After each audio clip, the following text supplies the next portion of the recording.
Kový ťah, ihličkový relief či prelievačky. Aj takéto netradičné názvy môžu mať nezvyčajné hračky.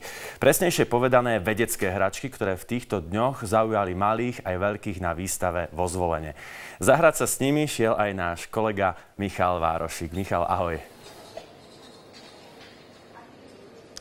Ahoj, ahoj. Áno, samozrejme, zahral som sa aj ja. Ako prvú hračku som si vzal do ruky kaleidoskop. Do neho, keď sa pozriete, uvidíte nádherné farebné obrazce, ktoré sa lámú vo svetle. Dúfam, že to správne hovorím. Je to hračka, ktorú mal asi každý z nás v detstve. Na tejto interaktívnej výstave samozrejme nie sú len kaleidoskopy, ale aj mnoho iných hračiek.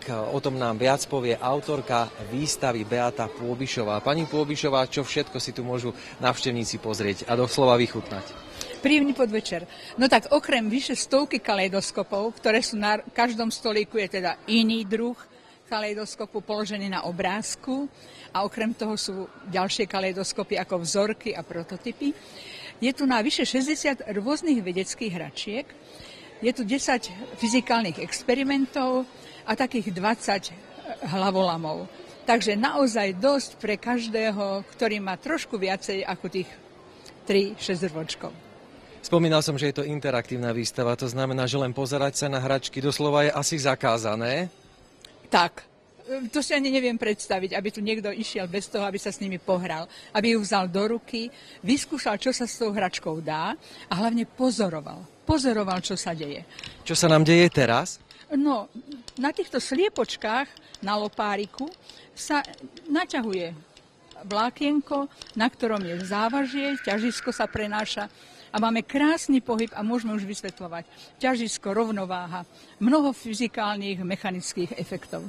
Vy nosíte v živote aj okuliare, prepáčte, zabudli ste si ich, ja to musím teraz povedať, ale máte tu jedny z tejto výstavy, tak prosím, opíšte nám ich, aké sú to, dokonca si ich asi aj založíte. No tak, ak nebudem veľmi strašiť, tak toto sú také okuliare, ktoré nám vyvolajú pohľad, aký má hmyz. Muška, včielka, napríklad mnoho obrázkov vidím. Že mnoho 8-uholníkov. Mnoho 6-uholníkov, ktoré ten hmyz dokáže vyhodnotiť a vidí potrebný obraz a vie sa orientovať. Ak by sme mali zadefinovať vedeckú hračku, čo to vlastne vedecká hračka je, i keď asi už je to zrejme z nášho rozhovoru?